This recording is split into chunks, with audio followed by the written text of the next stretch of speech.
مدینہ ساڈی جان ہے، مدینہ ایمان ہے، ایمان ہے مدینہ ایمان ہے، مدینہ ساڈی جان ہے، مدینہ ایمان ہے۔ دو جگ تو حسین ہے، مدینے دی زمین ہے، دو جگ تو حسین ہے، مدینے دی زمین ہے، مدینہ ساڈا دین ہے، مدینہ ایمان ہے، مدینہ ساڈا دین ہے، مدینہ ایمان ہے، ایمان ہے مدینہ ایمان ہے۔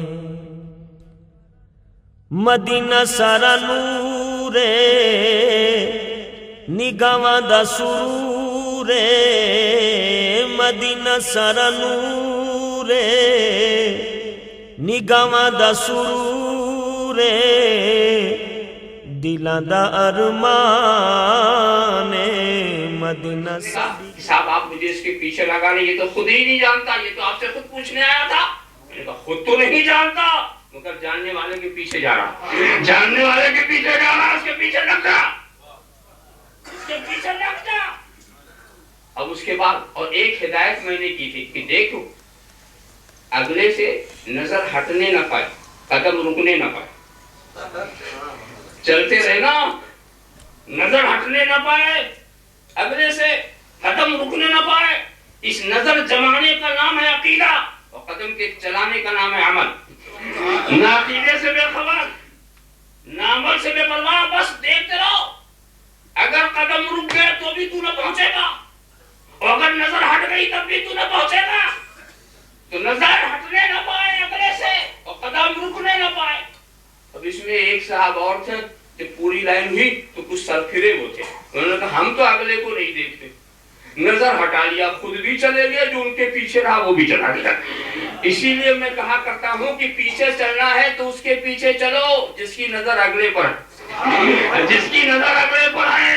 چلنا ہے تو اس کے پیچھے چلو جس کی نظر غوث جیلانی پر ہے، جس کی نظر خواجہ اجمیری پر ہے، جس کی نظر آقائے نقشبند پر ہے، جس کی نظر مولائے سہرورد کے اوپر ہے، جن کی نظر ان صدیقین و صالحین کے اوپر ہے، اور جو ان سے مایوس ہو چکا ہے نہ خود جا سکے گا نہ پیچھے والوں کو لے جائے گا۔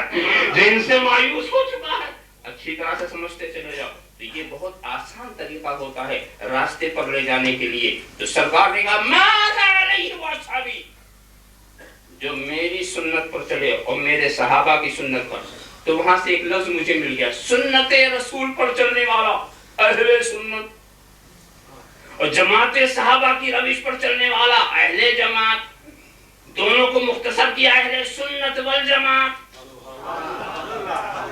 اور مختصر ہو گیا تو سنی،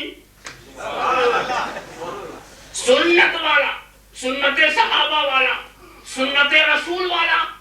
معلومات یہی ہے وہ جو نجات پانے والا ہے۔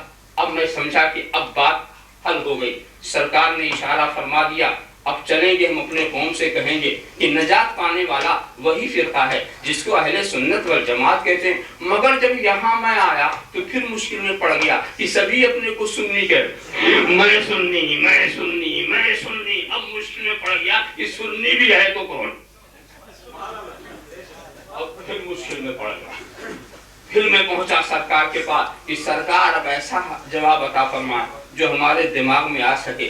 آپ کے کلام بلاغت نظام میں تو کوئی ایسا خفا نہیں ہے، مگر سمجھ ہی اتنی موٹی ہو گئی ہے کہ اس کے لیے بہت ہی سادہ سلیس انداز۔ تو سرکار کہیے نادان، تو سورہ فاتحہ نہیں پڑھتا کیا؟ تو نے کبھی اس پر غور نہیں کیا ہے؟ جا وہیں سے تجھے ضابطہ مل جائے گا، وہیں سے تجھے قانون مل جائے گا۔ اہدنا الصراط المستقیم، اے اللہ مجھے۔ اور چلتے چلتے وفات پا گیا اسی راستے پر۔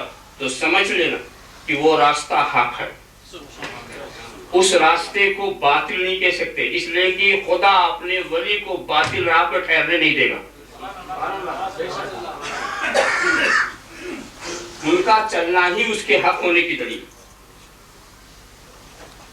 تو اب مثال دو ایک دے دوں تاکہ آپ کی سمجھ میں آ جائے کہ سمجھا کیسے جائے. سیدنا صدیق اکبر یہ انعام والے ہیں کہ نہیں؟ ہے کسی کو شک؟ نہیں شک. تو جب یہ انعام والے ہوئے تو اب ان کا راستہ جو ہے انعام والے کا راستہ ہوا نا. ان کا راستہ کیا ہوا؟ یہ انعام والے کا. اور جو انعام والے کا راستہ وہی صراط مستقیم، اور اسی پر چلنے کی ہم دعا کر رہے ہیں. تو راستے تو ان کے بہت ہیں.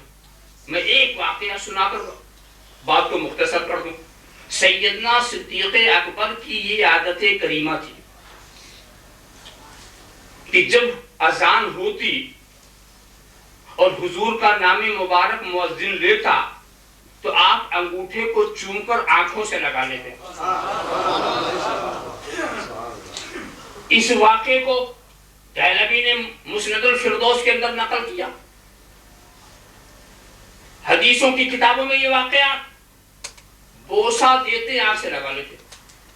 تو اب حضور کا نام سن کر کے انگوٹھے کو چوم کر کے آنکھوں سے لگانا یہ صدیق اکبر کا راستہ ہے.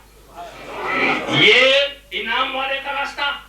اس بحث میں نہیں جاؤں گا کہ صدیق اکبر یہ خود سے کر رہے تھے کہ نبی سے پوچھ کر رہے تھے، شریعت چھوڑ کر رہے تھے کہ شریعت کو اپنا کے کر رہے تھے، اسلام کے مزاج سے ہٹ کے کر رہے تھے یا اسلام کے مزاج سے ہم آہنگ ہو کے کر رہے تھے. یہ تو تم صدیق اکبر سے پوچھنا کہ وہ کیسے کر رہے تھے. میں تو صرف اتنا جانتا ہوں کہ انعام والا کر رہا. میں تو صرف اتنا جانتا ہوں کہ انعام والا کر رہا. اہدنا الصراط المستقیم صراط الذین انعمت علیہم. اے اللہ ہمیں سیدھے راستے پر چلا، ان کے راستے پر جن پر تو نے انعام کیا ہے. تو اب جو اس راستے کے خلاف آواز بلند کرے سمجھ لینا وہ مغضوب علیہم سے، وہ تعلیم میں سے. بھئی دیکھو یہ کام بوسہ لگا کر آنکھوں میں لگانا یہ فرض نہیں ہے، یہ واجب نہیں.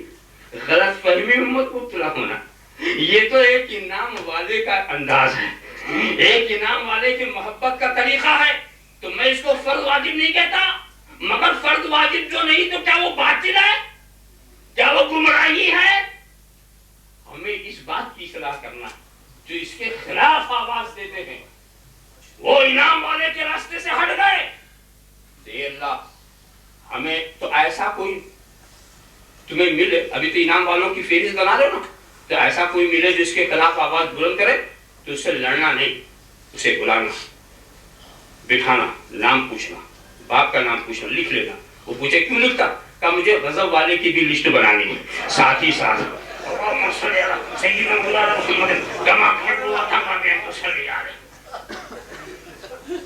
مجھے ایک بات بتاؤ، سیدنا فاروق اعظم انعام والے ہیں کہ نہیں؟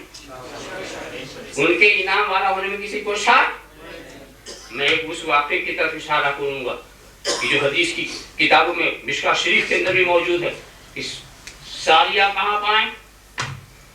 واقعہ نگاری مقصود نہیں، صرف اشارہ. وہ نہاون سینکڑوں میل کے فاصلے پر، اور فاروق اعظم جو ہیں وہ مدینہ منورہ میں منبر رسول کے اوپر، اور یہاں سے کہتے ہیں یا سوریت الجبل،